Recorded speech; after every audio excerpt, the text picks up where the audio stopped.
बिस्मिल्लाहिर्रहमानिर्रहीम। अस्सलाम वालेकुम वरहमतुल्लाहि वबरकातुहू। दोस्तों, आज आप हज़रात के सामने इस्तग़फ़ार के कुछ फ़ज़ाइल पेश कर रहा हूँ। मेरे अज़ीज़ साथियों, अम्बिया अलैहिमुस्सलातु वस्सलाम के अलावा कौन ऐसा बशर है, कौन ऐसा इंसान है जो ख़ता न कर बैठता हो। ख़ता हो जाती है, गुनाह हो जाता है, लेकिन ख़ताकार, बेहतरीन ख़ताकार वो है। अल्लाह के रसूल सल्लल्लाहु अलैहि वसल्लम ने फरमाया कि जो अपनी ख़ता को तस्लीम करके गुनाह से तौबा कर ले, ख़ता से तौबा कर ले, बेहतरीन ख़ताकार वो है। देखिए, जब इंसान गुनाह करता है तो उसका दिल ज़ंग आलूद हो जाता है, उसका दिल जो है स्याह हो जाता है। एक नुक्ता लगता है पहला गुनाह करने पे, अगर वो तौबा कर लेता है तो गुनाह धुल जाता है, नुक्ता धुल जाता है। और अगर वो तौबा नहीं करता, फिर दूसरा गुनाह करता है, फिर दूसरा नुक्ता लगता है। इस तरीके से स्याह नुक्ते लग लग के उसका दिल बिल्कुल काला हो जाता है, ज़ंग आलूद हो जाता है। अल्लाह के रसूल सल्लल्लाहु अलैहि वसल्लम ने फरमाया। लेकिन साथ में आप सल्लल्लाहु अलैहि वसल्लम ने ये भी फरमा दिया कि हर चीज़ को साफ करने के लिए कोई चीज़ होती है। जैसे बर्तन को साफ करने के लिए डिटर्जेंट बना हुआ है, पाउडर बना हुआ है, वगैरह वगैरह। कपड़े को साफ करने के लिए जो है वॉशिंग पाउडर बना हुआ है। सारी चीज़ के लिए, सफाई के लिए जो है, हम नहाते हैं, बदन की सफाई के लिए साबुन है, पानी है, वगैरह वगैरह। हर चीज़ की सफाई का कुछ न कुछ आला बना हुआ है। इसी तरीके से अल्लाह के रसूल सल्लल्लाहु अलैहि वसल्लम ने फरमाया कि दिलों की सफाई के लिए, दिलों की जंग दूर करने के लिए, गुनाहों को धोने के लिए अल्लाह के ज़िक्र से बढ़कर कोई चीज़ नहीं है। जब इंसान अल्लाह का ज़िक्र करता है तो उसके दिल की स्याही ख़त्म होती है, उसका दिल जो है साफ़ होना शुरू हो जाता है, चमकना शुरू हो जाता है। और एक वक्त ऐसा आता है कि उसका दिल बिल्कुल सोने की तरह चमकने लगता है, सोने की तरह चमकने लगता है। अल्लाह के रसूल सल्लल्लाहु अलैहि वसल्लम ने फरमाया कि अल्लाह ताला, कोई भी चीज़ अल्लाह ताला के अज़ाब से बचाने वाली अल्लाह के ज़िक्र से बढ़कर नहीं है। और जब इंसान गुनाह करता है तो गुनाह की तौबा के लिए मेरे अज़ीज़ साथियों इस्तिग़फ़ार करना होता है। फसब्बिह बिहम्दि रब्बिका वस्तगफिरहु इन्नहु कान तव्वाबा। अल्लाह रब्बुल इज़्ज़त खुद फरमा रहा है कि मेरी तस्बीह बयान करो, मेरे तारीफ़ बयान करो और इस्तिग़फ़ार करो और तौबा करो। एक मकाम पे अल्लाह तबारक व तआला ने फरमाया कि तुम तौबा इस्तग़फ़ार करो, तुम्हारी औलाद में बरकत होगी, तुम्हारे माल में बरकत होगी, तुम्हारे बागात में बरकत होगी, तुम्हारी खेतियों और फसलों में बरकत होगी। यानी कि तौबा इस्तग़फ़ार इतना बड़ा अमल है। लेकिन मेरे अज़ीज़ साथियों, ये ज़रा सोचने वाली बात है कि अगर हम जो है अपने अल्लाह हिफाजत फरमाए, अगर गुनाह करके गुनाह पे अड़ जाए तो हलाकत में कोई शक नहीं है। नफ्स जो है तीन है: नफ्स अम्मारा, नफ्स लव्वामा और नफ्स मुतमइन्ना।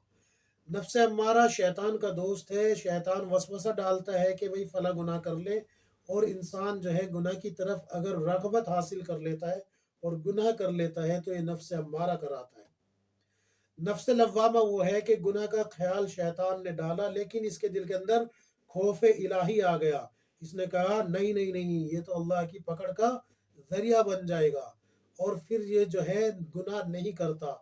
ये नफ्स लव्वामा है जिसने नफ्स अम्मारा को पटखनी दे दी, चित कर दिया। मुकाबला हुआ दोनों में। नफ्स अम्मारा कह रहा है कर ले, मज़ा आएगा। नफ्स लव्वामा कह रहा है अल्लाह की पकड़ आएगी। इस तरीके से दोनों में बहस चलती है, कंपटीशन होता है, कुश्ती होती है। अगर ये नफ्स अम्मारा गालिब आ जाए और इंसान गुनाह कर बैठे तो अब जो है इसकी हलाकत में क्या शक रह गया, अल्लाह हिफाजत फरमाए। और अगर ये गुनाह करने के बाद नफ्स लव्वामा फिर से उठ जाए, जैसे होता है ना कि आपने देखा होगा कई मुकाबलों में ऐसा लगता है कि भाई ये नीचे दबा हुआ है, अभी ये चित हो जाएगा, खत्म हो जाएगा, हार जाएगा, लेकिन वो एक नई हिम्मत के साथ फिर उठता है। जब वो फिर उठता है तो फिर से जो है मुकाबला करता है, और अल्लाह रब्बुल इज़्ज़त उसको जो है ना कामयाबी अता फरमाता है। अल्लाह ने खुद फरमाया है हदीस कुदसी है गालिबन कि मैं उस कौम की हालत उस वक्त तक नहीं बदलता जब तक कि वो खुद अपने आप को बदलने की कोशिश न करे। तो ये कोशिश करता है नफ्स लव्वामा नफ्स अम्मारा को हराने के लिए, और अल्लाह तबारक व तआला इसको गलबा अता फरमा देता है। नफ्स अम्मारा जो है हार जाता है اور جب نفس امارہ ہارتا ہے تو انسان گناہ سے رک جاتا ہے۔ لیکن یہ جو نفس امارہ ہے اس کے ساتھ شیطان بھی ہے، اور یہ گاہے بگاہے پھر حملہ کر دیتا ہے۔ جب یہ دوبارہ حملہ کرتا ہے تو کبھی کبھی ایسا ہوتا ہے کہ نفس لوامہ ہار جاتا ہے اور انسان گناہ کر بیٹھتا ہے، لیکن یہ پھر اٹھتا ہے، پھر جو ہے اللہ کی طرف رجوع کرتا ہے، توبہ کرتا ہے اور اپنے گناہوں کی معافی مانگتا ہے۔ تو اگر اس طریقے سے آپ کے ساتھ بھی ہو رہا ہے تو پھر مبارک ہو، اللہ رب العزت نے آپ کے ساتھ بھلائی کا فیصلہ فرما رکھا ہے۔ تو یہ تو میں نے وہ بتا دیا کہ نفس امارہ اور نفس لوامہ، پھر آتا ہے نفس مطمئنہ۔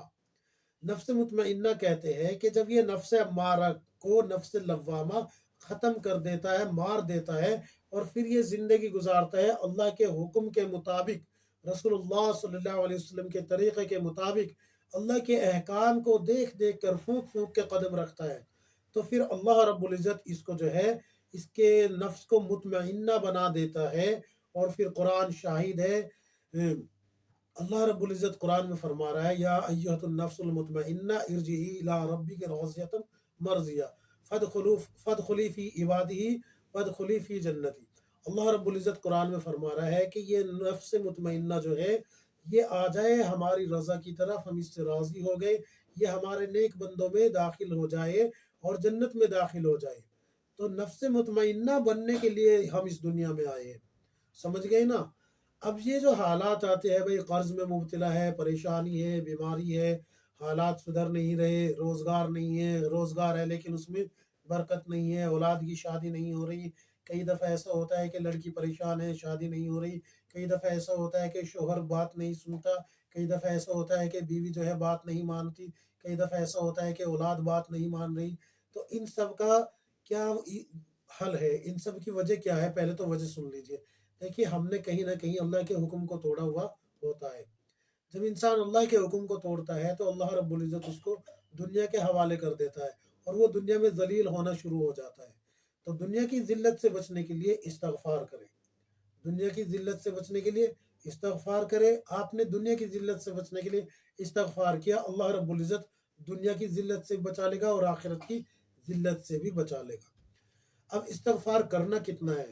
استغفار کم از کم آپ کو جو ہے 1000 مرتبہ کرنا ہے۔ اللہ کے رسول صلی اللہ علیہ وسلم خود 100 مرتبہ استغفار کیا کرتے تھے۔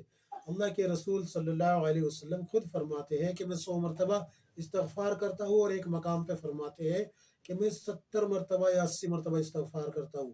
مفہوم بتا رہا ہوں۔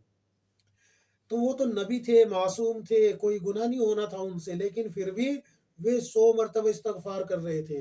اب ہم اپنے آپ کو دیکھیں نا، صبح سے لے کے شام تک کتنے اللہ کے احکام تو ٹوٹ رہے ہیں۔ تو اس لیے میرے عزیز ساتھیوں، ہمیں استغفار کرنا ہے، خاص کر خواتین کو اس بات کا دھیان رکھنا ہے، کم از کم 1000 مرتبہ استغفار کرے۔ 500 مرتبہ صبح فجر کے بعد کرے، اور 500 مرتبہ عصر کے بعد۔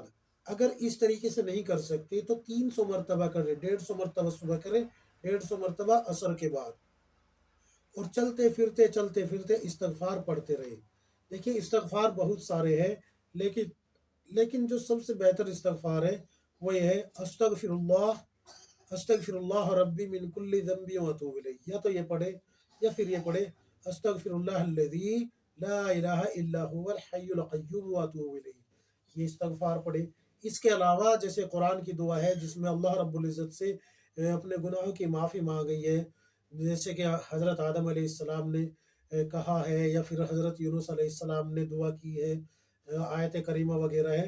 تو یہ بھی استغفار ہے بھائی، یہ بھی جو ہے استغفار ہے۔ اللہ کے سامنے اپنے گناہوں کی توبہ کرنا، اپنی خطاؤں کی معافی مانگنا ہی تو استغفار ہے۔ اللہ رب العزت ہم سب کو عمل کرنے کی توفیق عطا فرمائے، آمین یا رب العالمین۔